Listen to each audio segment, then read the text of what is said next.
수요일 설교를 제가 미리 작성해 놓다 보니까 표기를 잘못 폈네요. 예, 에베소 5장 20절 보도록 하겠습니다. 한 절만 에베소 5장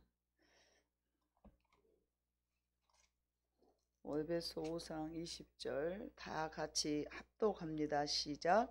범사에 우리 주 예수 그리스도의 이름으로 항상 아버지 하나님께 감사하며. 아멘. 성경은 하나님을 아버지로 모시고 살아가고 있는 우리 모두에게 감사하기를 원하십니다.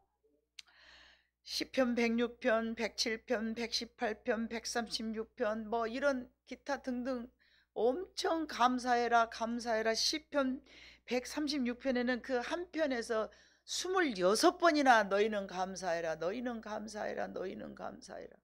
눈을 만드시니까 하나님이신데 우리가 불편하고 우리가 힘들어하고 우리가 삶을 무거워하고 그런 상황을 모르실 리가 없는데 그럼에도 불구하고 우리에게 감사를 촉구하시고 계속 재촉하고 계십니다. 뿐만이 아닙니다. 신약에도 마찬가지로 데살로니가전서 5장 18절에도 골로새 3장 15절에도 빌립보 4장 6절에도 심지어는 어떤 상황에 있어도 너희는 감사해라는 말씀을 하십니다. 왜 이와 같이 우리를 감사하게 하나님께서는 요구하고 계실까요? 왜일까요? 여러분, 감사라는 말은 찬양하라 라는 의미도 담겨져 있습니다. 즉 말하면 기뻐해라 그러는 것이죠.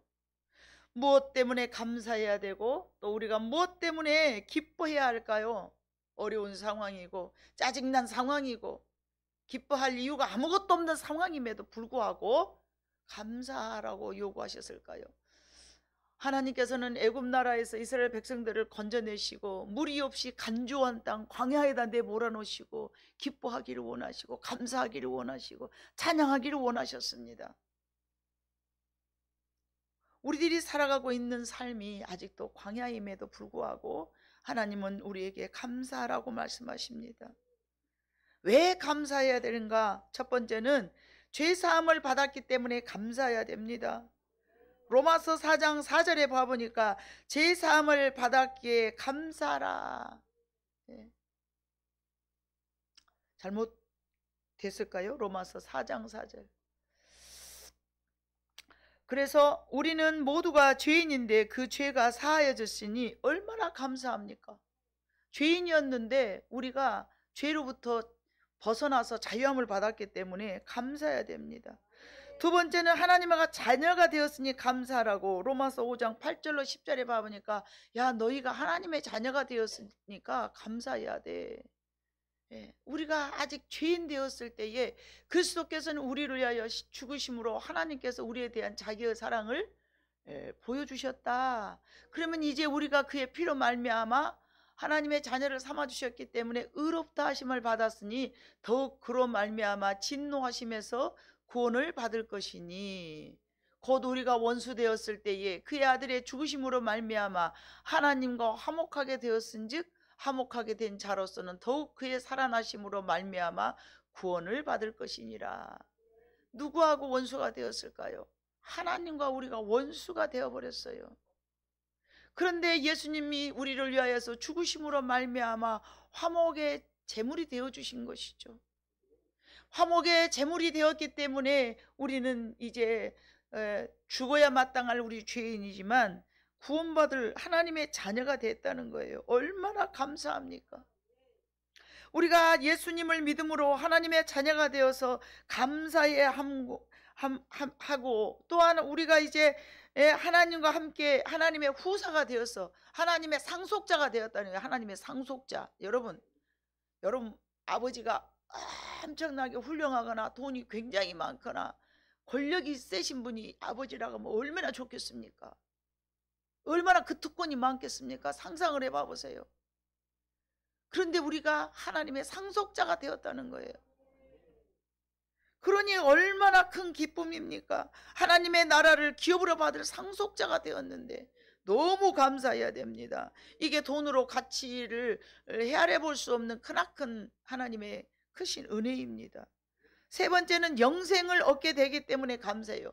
죄에서 구원받았다고 그것이 죄인이요, 너는 죄인이었어, 너 하나님하고 원래 담이 싸졌어, 온순해졌어, 그런데 그것이 풀어졌다? 여기서 끝나는 게 아니고 영생이라는 것은요, 우리가 영원히 살 수 있는 생명을 얻게 되었다는 거예요.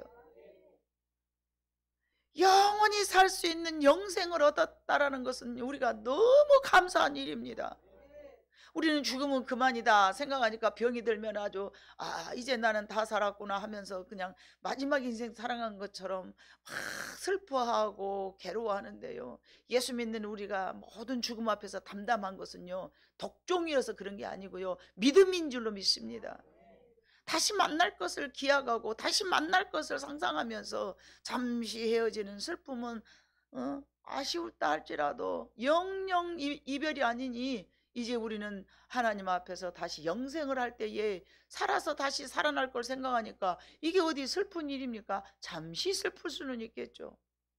덕종에서 운 게 아니고요, 믿음이 좋아서 안 운다니까요. 제가 언제도 그 늘푸른교회 고 배동률 목사님이 소천하셨는데 그 누나가 막 아주 대글대글 권사님인데 막 아주 화장 딱 넣어놓고 나오니까 막 아주 이 정신을 잃어버리고 울더라고요. 저 사람들을 어떻게 해서 따끔하게 정신을 바짝 차리게 할까 그러고 정신을 차리고, 그때 좀 마치 저한테 하나님께서 하나님 설교를 하라고 하는데 갑자기 뭔 설교를 할까요? 근데 주님 앞에 간절히 그 소각 하나 앞에 앉아서 주님 저한테 설교를 하는데 뭔 소리 갑자기 하라니까 이게 뭐 사회만 진행하라고 하더니 설교까지 하시오 그러니까 그냥 멘붕인 거예요. 그런다고 하나님이 또 나한테 허락하는데, 목사가 평생 설교하고 사는 목사가 저 준비 안 했으니까 못해요 이럴 수는 없잖아요. 그건 이제 자존심의 문제잖아요. 그래서 하나님 제게 메시지를 주세요. 늘 그랬듯이 주님이 제게 메시지를 주신다면 제가 증거하겠습니다. 안 해요, 저 못해요, 저 준비 안 했어요, 저는 그러지는 않아요.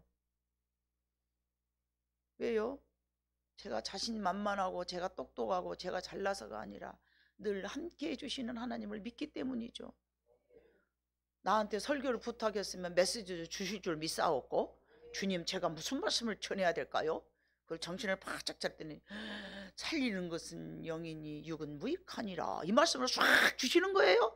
엄마 이것이 요한복음 어디가 있지? 그러고 탁탁탁 찾아봤더니 요한복음 6장 61절에서부터 65절 사이에 딱 있더라고요. 원본도 없죠, 각본도 없죠, 시나리오도 없죠. 주님 나를 확실하게 붙잡아 주시옵소서.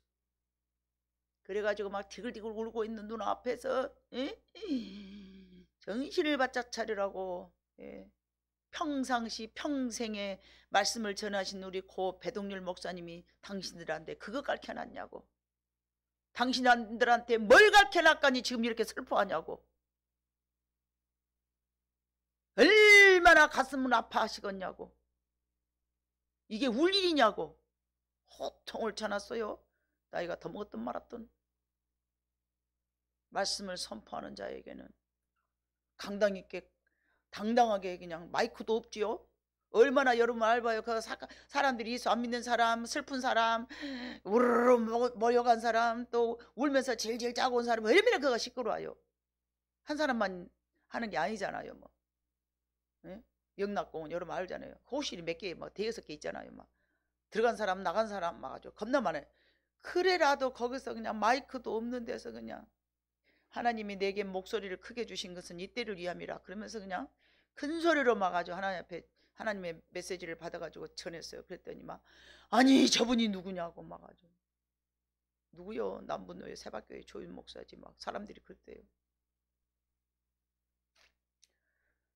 왜 우리가 영생을 얻었기 때문에 죽음 앞에서도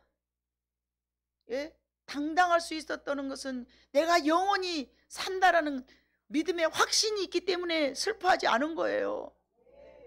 그래서 우리는 감사해야 돼요. 세상 사람 날 부러워 아니하여도 나도 역시 세상 사람 부럽지 않아. 제가 집도 절도 없어, 아무것도 없는데 삼각산에 올라가는데 아파트들이 다다다다다다다 겁나게 많이 있더라고요.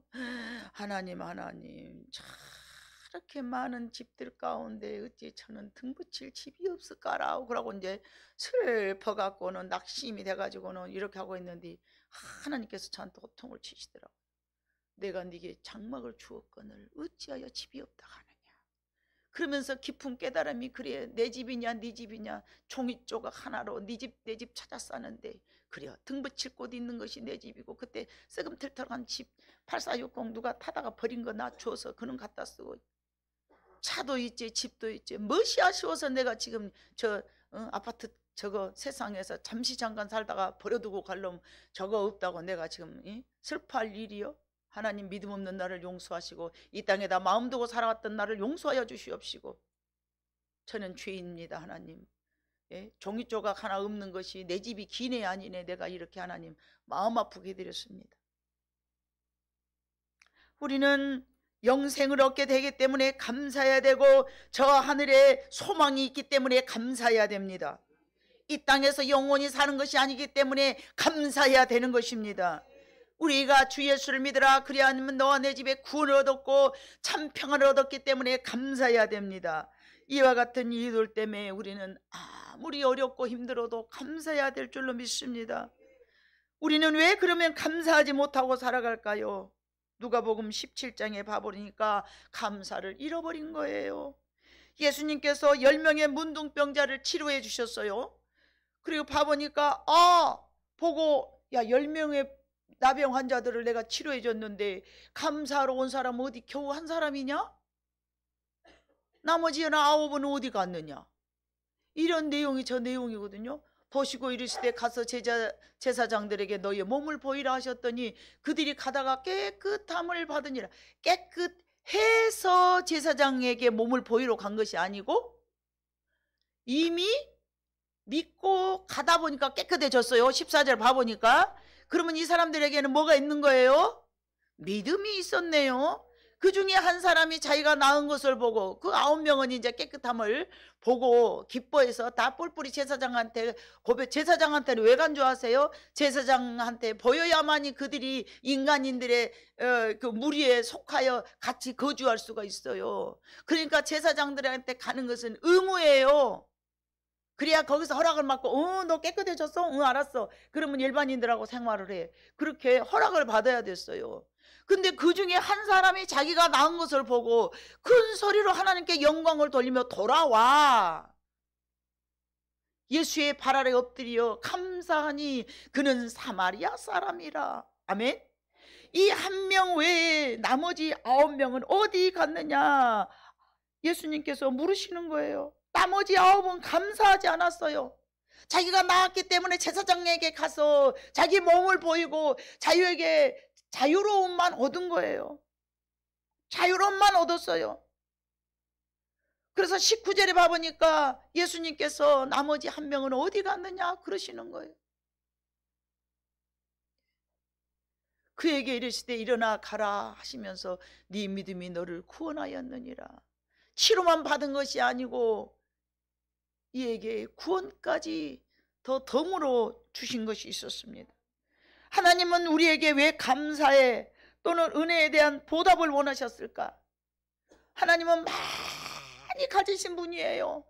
우리에게 달라고 요구한 것이 아니에요. 달라고 요구한 것이 아니에요. 네가 얼마나 나를 믿느냐, 네가 얼마나 나를 사랑하느냐, 네가 얼마나 나를 알고 인정하느냐, 네가 얼마나 나를 사랑하느냐. 그래서 아브라함에게도 그러시잖아요. 아브라함아 아브라함아 네 독자 이삭을 내게 바쳐라. 25년 동안 기다렸던 아들 이제 다 커서 이제 쓸만하니까 하나님께서 야 그거 제물로 바쳐. 저 모리아산 꼭대기에 올라가서 각을 뜨고 내장을 다 끄집어내서 장작을 짚어서 불러 태워서 내게 제물로 드려라. 천부당 만부당 어찌 하나님 25년 동안 기다렸던 아들을 낳아가지고 이제 막 아버지하고 같이 목욕탕에 등 떠밀어 줄 만한 나이가 되니까 아들아 남자들이 제일 행복한 것은 아들하고 목욕하고 등 밀어 주는 거라면서요. 아들아 등 좀 밀어라. 그 나이가 딱 됐어. 그랬더니 하나님께서는 야 제물로 바쳐라 그러시는 거예요. 그냥 나시린으로 사무엘처럼 성전에다 드리는 게 아니라 각을 떠서 내장을 벗겨내고 자기 손으로 장작불 집혀가지고 불로 훨훨 태우라는, 제물로 바치라는데 여러분, 그래도 아브라함이 여러분 우리가 알다시피 순종을 하지 않습니까? 그때에서야 하나님께서 아브라함에게 아브라함아 아브라함아 네 아들 손대지 말아라. 이제야 네가 나에게 얼마나 네가 나를 사랑하는지를 내가 알았노라. 감사라는 건요, 네가 감사해라 감사해라, 그거는요 나는 너의 하나님이야, 아무것도 걱정하지 마, 내가 다 해줄게, 그런 의미예요. 어려운 상황 속에 있을 때도 감사하라는 것은요, 네가 믿음으로 나를 의지하고 감사한다며 그 어려운 문제 내가 해결해 줄게, 그 뜻인 거예요. 예? 더 나은 삶을 우리에게 주시기 위한 하나님의 방법이란 말입니다. 우리가 누군가에게 기쁨이 되었는데 감사해요, 그럴 때 여러분의 마음이 어째요?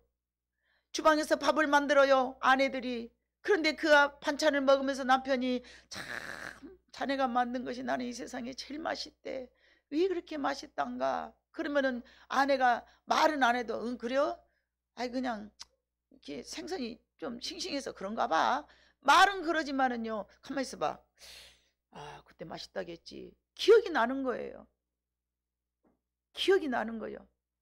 갈치를 지졌는데 맛있다 그래, 갈치만 보면 또 지져주고 싶은 생각이 들어. 여자들만 대답해봐, 그래 안 그래? 근데 남자들이 그걸 몰라. 그걸 몰라. 그러려니 하면서 그냥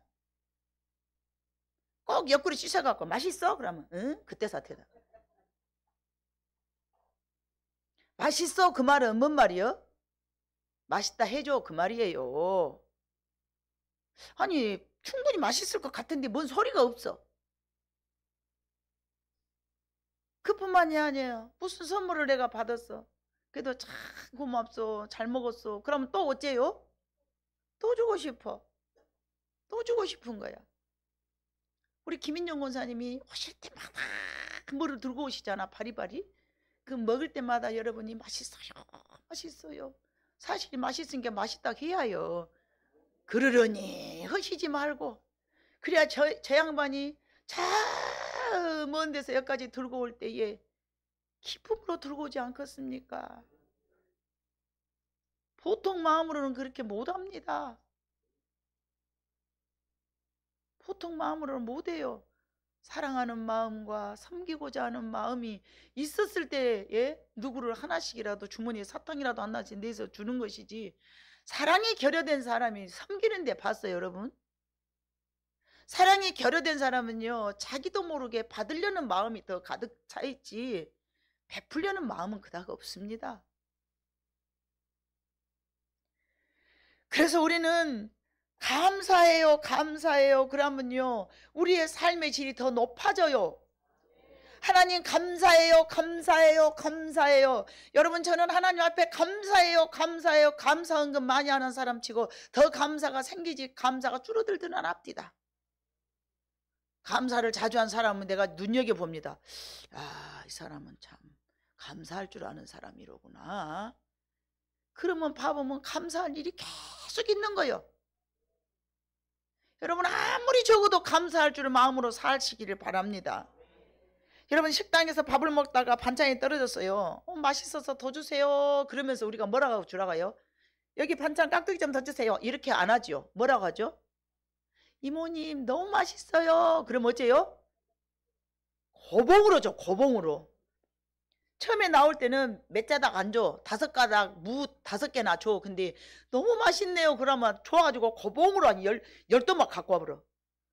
우리도 그렇게 삶 속에서 경험을 하잖아요. 그러면 그것을 우리는 하나님하고 관계 속에서도 그거를 매치시켜야 돼. 아하, 내가 감사하다 하면 하나님이 이렇게 기뻐하실 수 있겠구나. 선한 데는 지혜롭고 악한 데는 미련하라고 하나님이 그러셨잖아요. 자꾸만 우리는 선한 일에 더 지혜로워져야 돼요. 맛있다는 말 때문에, 감사하다는 말 때문에 그 수고하는 수고가 수고스럽지 않아. 그 감사하다 맛있다는 말 때문에 열심히 반찬을 해도 아이고 뽀차르 그러지 않고 어째요? 아 맛있다는 게 또 만들어서 줘야겠다.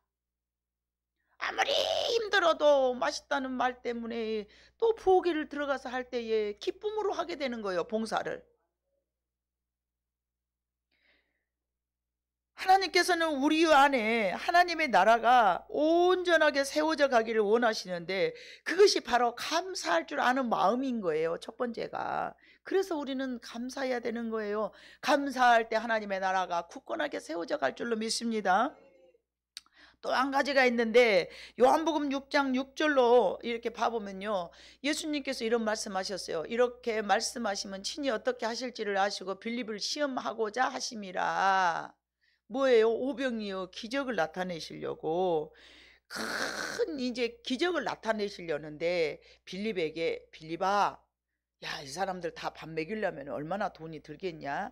그런 게 계산을 딱 해가지고 어우 돈이 상당히 많이 있어야 되겠어요. 언감생심 못 먹일 것 같아요. 다 그렇게 하는 거예요. 우리는 다 그렇게 우리 생각으로 어려우면은 안 될 것이라고 단정을 짓습니다. 그런데 예수님께서는 이제 11절과 13절에 봐보니까 뭐라고 말씀하셨어요? 예수께서 떡을 가져 뭘 하시고? 축사는요 축복하시고 감사한다는 얘기예요. 아멘? 예수께서 떡을 가져 축사하신 후에 앉아있는 제자들에게 나눠주시고 물고기도 그렇게 그들의 원대로 주시니라. 그들이 배부른 후에 예수께서 제자들에게 이르시되 남은 조각을 거두고 버리는 것이 없게 하라 하심으로 이에 거두어 보니 보리떡 5개로 먹고 남은 조각이 12바구니에 찼더라. 이거는요, 이게 이제 감사하라는 얘기는, 축사하셨던 이야기는요 기적을 나타내시려고 여러분 감사하라 하는 거예요. 아멘. 우리가 매일 밥 먹을 때 하루에 아무리 기도 안 한 사람도 하루에 3번은 기도하죠. 예수를 믿기로 작정한 사람의 여러분 기도하세요. 저 기도해요. 아 그러세요? 하루에 3번이나 기도해요. 밥 먹을 때 하나님 앞에 감사합니다. 그래서 여러분 우리나라가 이렇게 참 죄질이 아직도 심하고 악하지만 먹을 것을 풍성하게 주셨는가 몰라. 이건 내 개인적인 생각이요. 어찌 됐든 간에 여러분 감사하고 살았던 우리에게 식기도 하루에 3번씩 했더니 우리나라가 이렇게 부강한 나라가 되었지 않습니까? 여러분 지금도 못 먹어서 배가 껄떡껄떡 하는 사람도 있지만 과거에 비해서 그래도 우리나라가 많이 부자 됐어요. 구제도 하고. 옛날에는 뭐 구제가 어디 있어요? 남 올 것도 없는데 남 줄 거 어디가 있습니까? 근데 지금은 자꾸 광고하잖아요. 도와줍시다 도와줍시다. 이 사람은 이렇게 어렵게 사는데 도와줍시다. 그래서 먹고 산 사람들이, 그래도 밥 먹고 산 사람, 밥 먹고 산 사람이 더 많지 가난한 사람이, 밥 못 먹고 산 사람이 없어졌어. 더 적어졌어.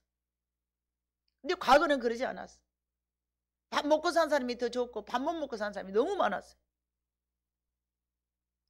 하루에 3번씩 감사합니다 감사합니다 여러분 기도하고 살다 보니까 먹을 것이 계속 늘어났잖아요. 축사하시고 축사하시고. 아멘. 우리가 매일매일 식기도하는 것이 참 주님 앞에 감사해요. 이것은요, 이 원리는요, 감사합니다 감사합니다 이 원리는요, 더 주세요 더 주세요 그 원리인 거예요. 하나님 주셨으니까 감사해요. 그럼 하나님이 주신 줄 아니까 하나님께서 엄마 내가 줬더니 자가 내가 준 줄을 알고 있었네 하면서 하나님께서 또 주시는 거예요. 여러분, 그래서 불가능한 것을 가능하게 하실 수 있는 시험의 원리가 바로 감사인 줄로 믿습니다. 우리들의 삶에서 감사가 추가된다면 이와 같이 삶이 윤택하여지는 법입니다. 주셔서 감사한데 더 좋은 것을 주시는 감사의 축복이 날마다 날마다 더하여 지리라 믿습니다. 감사하는 마음은 곧 축복입니다. 감사하는 마음은요 사랑에 충만한 마음입니다. 사랑이 결여되어 있는 사람 감사하다는 말 한마디도 할 줄을 모릅니다. 마음에 여유가 없어. 감사하다는 말을 어떻게 해? 못하는 거예요. 여러분 감사하는 마음으로 옥합을 깨트린 여인을 또 있습니다. 그가 구원을 받았음에, 제3을 받았음에 감사였습니다. 누가복음 7장 38절에 봐보니까 그가 예수의 뒤로 그 발 곁에 서서 울며 눈물로 그 발을 적시고 자기 머리털로 닦고 그 발에 입 맞추고 향유를 부으니, 이게 여러분 감사하는 마음이지, 감사할 줄 모르는 마음에서는 저런 행동이 나올 수가 없습니다. 저렇게 예수님의 발에, 그랬더니 예수님이 그러시죠. 야, 너는 나가 올 때, 너희 집에 왔을 때 나 발 씻을 물도 안 줬어. 그런데 이 여인은 봐봐라. 왜 그러냐면, 왜 예수님이 그렇게 말씀하신 거예요? 아니 300데나리나 되는 저 옥합을 아까웠게 팔아가지고 가난한 사람들을 나눠주면 얼마나 좋을 텐데 이거를 한 방에 깨트려가지고 이거를 낭비하냐고 책망을 하는 거예요. 그러니까 예수님께서 야야 돌아, 이 아는 나의 장사를 준비하였다. 뿐만 아니라 너는 나 발 씻을 물도 안 줬지만은 이 여인은 내가 들어오면서부터 시종일관 그 발, 내 자기의 머리털로 내 발에 입 맞추고 향유를 부었으니. 그러면서 주님이 덧붙여 주시는 말씀이 있었죠. 47절의 말씀 봐보니까 뭐라고 말씀하셨어요? 이러므로 내가 네게 말하노니 그의 많은 죄가 사하여 줬도다. 이는 그의 사랑함이 많음이라. 사함을 받는 일이 적은 자에게는 적게 사랑하느니라. 이게 무슨 말이에요? 하나님 앞에 회개하고 내가 죄인임을 아는 사람들은 사랑이 많이 나온다는 얘기예요. 사랑이 풍성해진다는 얘기예요. 하나님, 제가 죄인이었어요. 제가 죄인이었어요. 하나님, 제가 죄인이었어요. 죄인이었어요. 늘 하나님 앞에 자기 죄를 고백하고 났더니 그가 많은 사람들을 사랑할 줄 아는 마음이 생겼다는 얘기입니다. 그래서 그렇게 말씀하셨어요. 그의 사랑함이 많음이라. 저가 나를 계속 내 발을 닦고 옥합을 깨뜨린 것은 그 여인이 나를 많이 사랑함이란다. 그것은 그가 자기가 죄임을 알고 죄 사함을 많이 고백했기 때문에, 그가 이제 죄 사함을 다 씻김 받았기 때문에 나를 많이 사랑할 수 있단다. 적게 죄 사함을 받은 사람은 적게 사랑할 수밖에 없단다. 얼마나 저 47절에 있는 말씀이 멋있는 말씀이십니까? 얼마나 저 말씀이 여러분들의 가슴 속에 잘 새겨지기를 원합니다. 나는 아직도 사랑이, 베풀 사랑이 없다면 내가 하나님 앞에 제 사함을 고백을 드렸구나.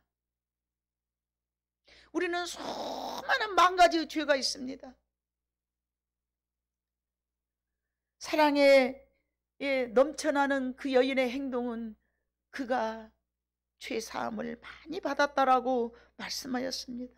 이와 같이 우리가 감사하고 살아갈 때에 삶의 활력이 넘치고 섬길 줄 알고 사랑할 줄 아는 행복한 삶을 살게 되는 것입니다.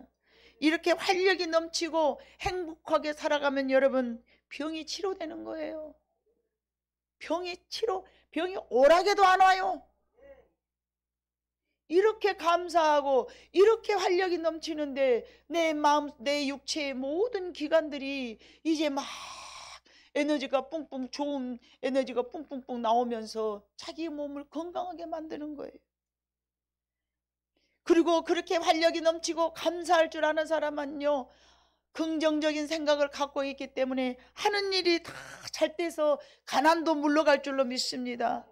기쁨으로 감사하고 살면 모든 우리들의 신체가 건강해질 뿐만 아니라 근심과 걱정과 염려, 이런 것들은 우리의 몸을 괴롭히는 독소가 발생이 되는 거예요. 그래서 제가 아는, 이제 여러분들에게 언젠가는 그 암을 치료하는 아주 유명한 박사님이 저기 우리 신학교에 그 강의를 한번 하셨어요. 오셨어요. 그랬는데 예수 믿고 믿음이 좋은 사람들이 똑같은 암을 걸려도 치료될 확률이 더 높답니다. 왜 그럴까요?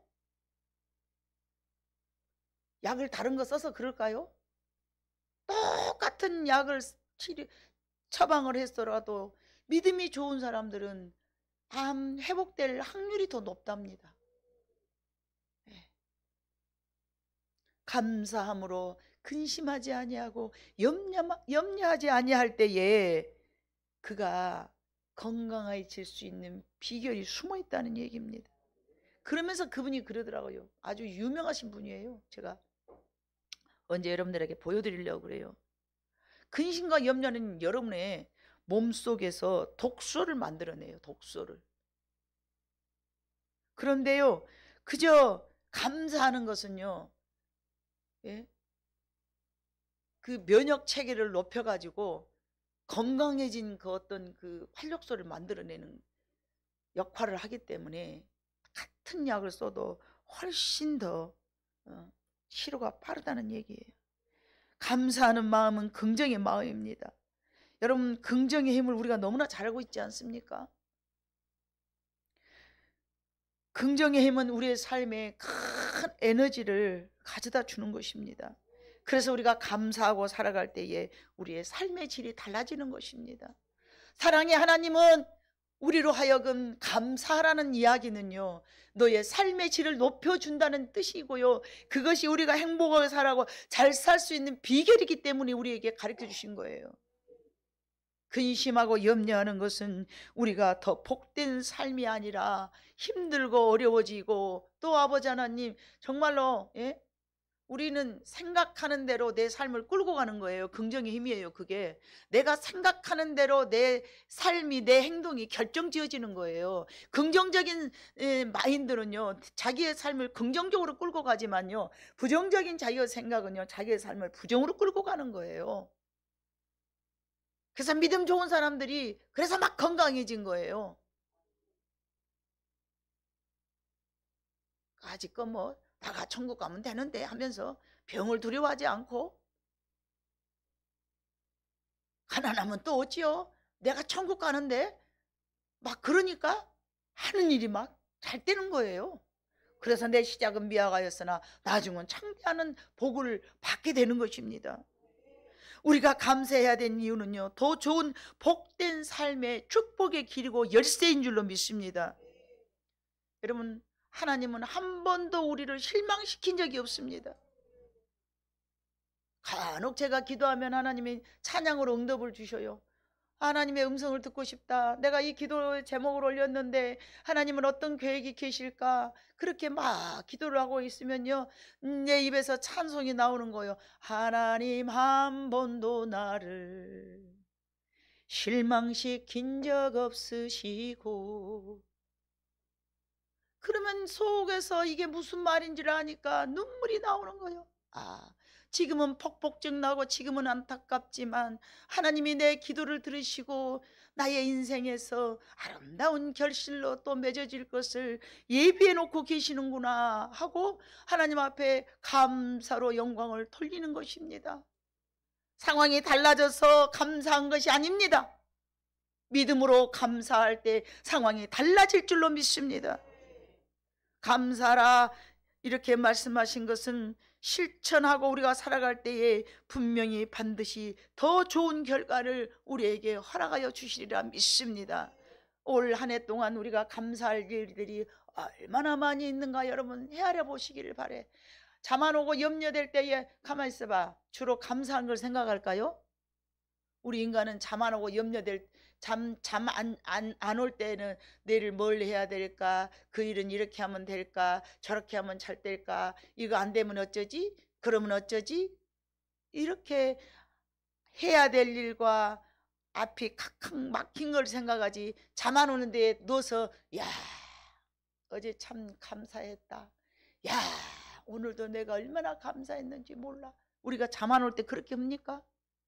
그래서 제가 저녁에 간혹 한 번씩 잠 안 와가지고 이렇게 뻘 생각 들 때 봐보면요, 전부 보면 부정적인 생각이 들어오더라고요. 이 밤에는 사씨가 많이 꿈틀거리고 다니니까 이 병세도 더 세력이 세지고 생각하는 것도 부정적으로 생각이 되는구나, 저 그렇게 생각합니다. 감사한 조건보다는 염려할 것들을 다 더 떠올리게 만드는 이 사단의 공격을 우리는 감사한 마음으로 믿음으로 물리쳐야 될 줄로 믿습니다. 우리의 생각대로 여러분의 삶이 결정되는 거예요. 생각이 곧 기도입니다. 여러분, 기도는 하나님 이렇게 해주세요, 저렇게 해주세요, 믿습니다, 믿습니다. 그래서 어떻게 하지, 어떻게 하지. 기도를 두 가지로, 야고보서에 있는 말씀처럼 바람에 흔들리는 갈대와 같이. 그러면 그 기도는 이루어지지 않는다라고 야고보서 1장에 말씀하셨어요. 그렇기 때문에 우리는 항상 여러분 감사한 마음으로 잘 될 거야, 또 안 되면 어째, 구원받았은 게 감사하고. 하박국 선지자가 그렇게 말했잖아요. 아무것도 내가 준비된 것도 없고 먹고 살기 힘들고 되는 일이 없다 할지라도 나는 구원받았음에 감사한다. 이 구원받았음을 감격해하고 감사할 줄 아는 성도는요, 그 성도는 상당히 수준이 높은 성도예요. 그 성도는 왜 그렇게 감사할 수 있을까요? 서두에도 말씀드렸던 것이 영원한 하나님의 나라를 소망하기 때문에 감사하는 거예요. 우리가 비록 이 땅에 살고 있지만 영원한 곳에 소망을 두시고 항상 감사할 줄 아는 여러분 모두가 되시기를 주님의 이름으로 축복합니다. 그럴 때 여러분의 삶에 질이 높아져서 좋은 아름다운 축복의 열매가 많이 맺어질 줄로 믿습니다. 이거는 제 말이 아니고 하나님의 말씀이고 하나님께 우리가 축복받을 수 있는 원리고 길인 줄로 믿습니다. 예수님은 우리에게 그렇게 말씀하셨습니다. 나는 길이요 진리요 생명이니. 우리가 우리 인생의 길을 결정한다는 것은 우리 마음대로 되는 게 아니라 예수님께서 인도하시는 말씀의 길을 찾아갈 때에 영생을 얻을 뿐만이 아니라 우리의 모든 어려운 문제가 해결되는 길인 줄로 믿습니다. 사랑 많으신 예수님께서 우리에게 좋은 것 아니면 주시지 아니하심을 생각하면서 어떤 어려운 상황 속에서라도 감사할 줄 아는 수준 높은 여러분 모두가 되시기를 다시 한번 주님의 이름으로 축복합니다. 기도하겠습니다.